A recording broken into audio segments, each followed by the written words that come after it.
Scientific approach या scientific method. Chapter number 1 का lecture 2 अभी कंटिन्यू है। पार्ट 3 हमारा है साइंटिफिक अप्रोच साइंटिफिक मेथड। अच्छा, इसे हम बायोलॉजिकल मेथड भी कहते हैं। साइंटिफिक अप्रोच या साइंटिफिक मेथड की पहले हम डिटेल में स्टडी करते हैं। तो modern science is working on the phenomena of introducing new and the unique things for the success of bleeding in the moderate care. The research work based on the different procedures. Here we are about to discuss the scientific method which is used in research institutions and laboratories. Scientific method कहते किसे हैं कि जब हम किसी institute में, किसी laboratory में, किसी इंडस्ट्री में कोई साइंटिफिक स्टडी करें, इसे साइंटिफिक अप्रोच कहा जाता है। और उन प्रोसीजर्स की स्टडी जो स्टार्ट होती है सबसे पहले स्टेप ऑब्जर्वेशन से और उसके कंक्लूजन तक जाने का नाम साइंटिफिक अप्रोच या साइंटिफिक मेथड कहलाता है। अब वो जो स्टेप्स जो साइंटिफिक अप्रोच में मैटर करते हैं या कंसिस्ट करते हैं वो क्या है? सबसे पहले ऑब्जर्वेशन, किसी चीज़ को ऑब्जर्व करना, उसका मुशाहिदा करना। नंबर 2 हाइपोथेसिस, उसके बारे में कोई ट्रायल आइडिया पेश करना, कोई ख्याल पेश करना, और फिर अपने उस ख्याल को देखते हुए, मद्देनज़र रखते हुए कुछ पैरामीटर्स सेट करके वो एक्सपेरिमेंट करना। और फिर एक्सपेरिमेंट के बाद अपने अल्फाज को एक किताबी शक्ल देने का नाम थ्योरी।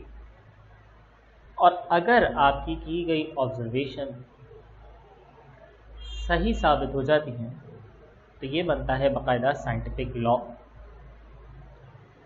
अच्छा, ये सवाल पास्ट पेपर्स में 2011, 2008 और 2006 में पूछा गया है। इन स्टेप्स की मुख्तसर डेफिनेशन हम स्टडी करते हैं।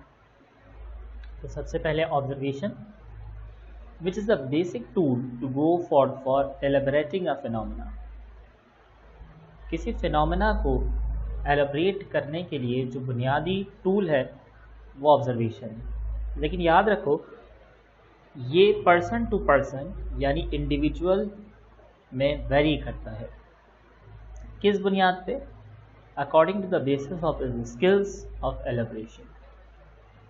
और ऑब्जर्वेशन ही आगे लीड करता है हमारे मेथड में सेकेंड स्टेप की तरफ जो हाइपोथेसिस कहलाता है। मतलब हमने किसी चीज़ को देखा, उसके बारे में इंफॉर्मेशंस को कलेक्ट किया, अपनी ज़ाती राय को पेश करेंगे किस सूरत में? हाइपोथेसिस की सूरत में, जो कि होता है आफ्टर ऑब्जर्वेशन। तो scientist ponders over it, carries out the relevant experiment and arrive at a possible explanation for the nature of phenomena. Observations को कलेक्ट करते हैं और उन ऑब्जर्वेशंस को कलेक्ट करने के बाद एक स्टेटमेंट पेश करते हैं, एक ट्रायल आइडिया पेश करते हैं जिसे हाइपोथेसिस कहा जाता है। ये भी याद रखें कि हाइपोथेसिस की जो स्टेटमेंट्स होती हैं वो इफ़ देन स्टेटमेंट कहलाती हैं। इफ़ देन स्टेटमेंट से मुराद ये है कि if it happens then it will happen, अगर ऐसा होगा तो ऐसा होगा। इस तरह की स्टेटमेंट्स हाइपोथेसिस कहलाती हैं। इसमें दो पॉसिबिलिटीज़ होती हैं, या तो आपकी ऑब्जर्वेशन सही साबित होती है या आपकी ऑब्जर्वेशन गलत साबित होती है। दोनों ही सूरतों के अंदर आपकी स्टेटमेंट एक साइंटिफिक लॉ बन जाती है। ये कैसे? ये हम आगे एनिमेशन में स्टडी करेंगे। अब जो हमने ऑब्जर्वेशंस की थी, जो हमने ट्रायल आइडिया पेश किया, उसके रेलेवेंट एक्सपेरिमेंट्स हम परफॉर्म करेंगे और ये साइंटिफिक एक्सपेरिमेंट्स जो हैं वो दो कैटेगरीज पे कंसिस्ट करते हैं। एक जो ग्रुप होता है वो कहलाता है कंट्रोल ग्रुप, दूसरा ग्रुप एक्सपेरिमेंटल ग्रुप कहलाता है। हम अपनी बातें दोनों ऑब्जर्वेशंस में सामने रखते हैं कि आया हमारी जो हाइपोथेसिस है उसका ताल्लुक कंट्रोल ग्रुप से साबित होता है या एक्सपेरिमेंटल ग्रुप से साबित होता है। कंट्रोल ग्रुप और एक्सपेरिमेंटल ग्रुप की वजाहत मैंने प्रीवियस लेक्चर में की थी। अगला स्टेप है थ्योरी। मैंने अभी कहा किताबी शक्ल का नाम है। तो आफ्टर द सक्सेसफुल एक्सपेरिमेंट, जब हमारा एक्सपेरिमेंट कामयाब हो जाता है, जो ऑब्जर्वेशंस के ज़रिए जो रिज़ल्ट मिलेगा वो एक किताबी शक्ल दी जाएगी, उसे हम थ्योरी कहते हैं। और फिर यही थ्योरी कामयाब एक्सपेरिमेंट्स के बाद एक साइंटिफिक लॉ बन जाती है, और ये साइंटिफिक लॉ हम किसी कॉन्फ्रेंस में पेश करते हैं या किसी इंटरनेशनल जर्नल में पब्लिश करते हैं। इसे कहा जाता है साइंटिफिक लॉ।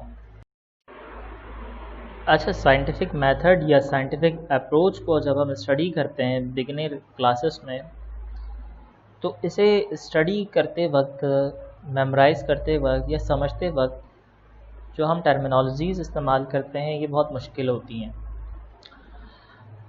तो इसी मुश्किल टर्मिनोलॉजीज़ को, इस पूरे मैकेनिज़्म को या इस फिनोमेना को समझने के लिए मैं एक एनिमेशन तुम्हें दिखा रहा हूँ। इस एनिमेशन को और से देखो, इसे समझने की कोशिश करो, और इस लेक्चर को तुम बार बार देखो ताकि तुम्हें साइंटिफिक मेथड जो है वो बआसानी समझ में आ जाए। तो तुम साइंटिफिक मेथड देख रहे हो किस तरह से हम इसे स्टडी करते हैं। देखो, ये पर्सन यहाँ पर मौजूद है, studying a book. He observe something. ये ऑब्ज़र्व कर रहा है कि एक प्लांट की जो हाइट है वो ज़्यादा है, जबकि दूसरे प्लांट की जो हाइट है वो कम है। This was what about? इसे हम कहते हैं ऑब्जर्वेशन। किसी चीज़ को ऑब्ज़र्व करना।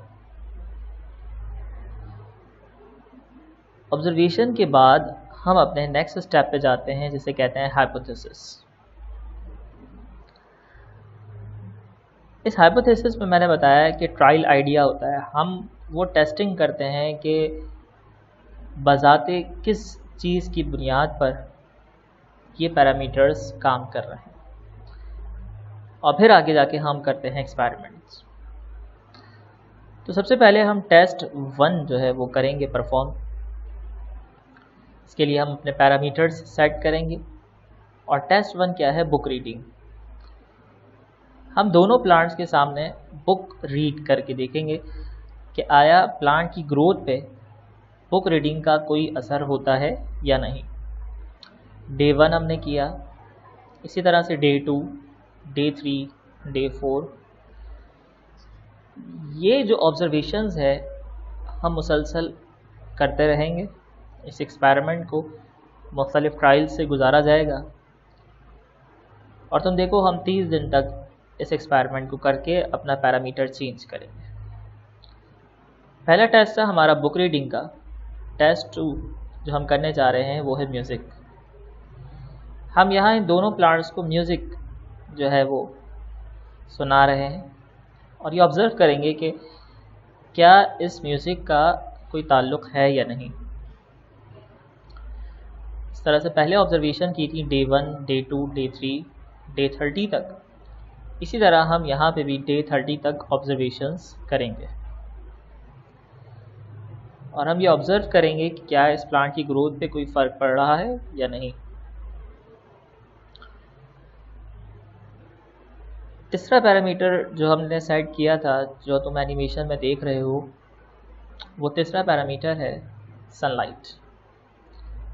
हमने एक प्लांट को सनलाइट जो है वो प्रोड्यूस कर रहे हैं, उसे दे रहे हैं सनलाइट, जबकि दूसरे प्लांट को हम सनलाइट नहीं दे रहे। सेम प्रोसीजर तीनों टेस्टिंग के लिए हम करेंगे मुसलसल 30 दिन तक। इनकी ग्रोथ देखेंगे, कि क्या सनलाइट की प्रेजेंस या एब्सेंस से इसका कोई ताल्लुक है या नहीं। लेकिन यहाँ पे हम ऑब्जर्व कर रहे हैं कि सनलाइट की प्रेजेंस की वजह से प्लांट की जो ग्रोथ है वो बढ़ रही है, जबकि इसकी एब्सेंस में प्लांट की जो ग्रोथ है वो नहीं बढ़ रही, as because plant undergoes the phenomena of photosynthesis as because of sunlight. अब हम रिजल्ट्स को गैदर करते हैं। जो पैरामीटर सेट किए थे, जो एक्सपेरिमेंट्स किए हैं, उसे जमा करेंगे।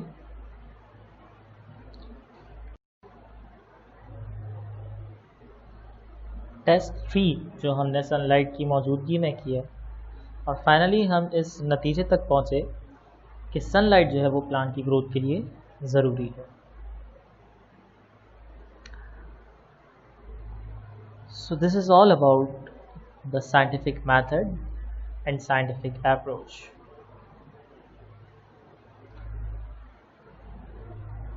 यहाँ तक हमारा जो चैप्टर नंबर 1 है ये कंप्लीट हुआ है। चैप्टर नंबर 1 के जो नोट्स है वो डिस्क्रिप्शन में उसकी लिंक मौजूद है, तो वहाँ से लिंक पे क्लिक करके नोट्स गेन कर सकते हो। कोई सवाल तुम्हें पूरे टॉपिक में जो समझ में नहीं आया वो कमेंट सेक्शन में पूछ सकते हो। होम टास्क जो बहुत ज़रूरी है, जो तुमने लाजमी करना है, नोट्स पे जाओगे, लिंक खोलोगे और जो भी नोट्स हैं उसे अपनी नोटबुक में कॉपी करोगे, सबसे पहली बात। दूसरी बात, memorize all questions and answers. हमने इस पूरे लेक्चर में 4 क्वेश्चंस स्टडी किए हैं। सबसे पहले केमिस्ट्री और उसकी ब्रांचेस, फिर हमने स्टडी किए थे contribution of Muslim and non Muslim scientist, फिर हमने स्टडी किया था significance of chemistry in our daily life को, और फाइनली हमने साइंटिफिक मेथड और साइंटिफिक अप्रोच की स्टडी की। तो ये चारों सवाल तुम मेमोराइज करोगे, असेस योरसेल्फ, इन तमाम टॉपिक्स का टेस्ट खुद से दोगे, and the most important part, attempt the quiz. ये क्विज ऑनलाइन है, इसकी जो लिंक है वो डिस्क्रिप्शन में मेंशन है, और ये लिंक तुमने 3 जुलाई से पहले ओपन करके अपने टेस्ट को सबमिट करना है। So from my point, wish you all the best of luck.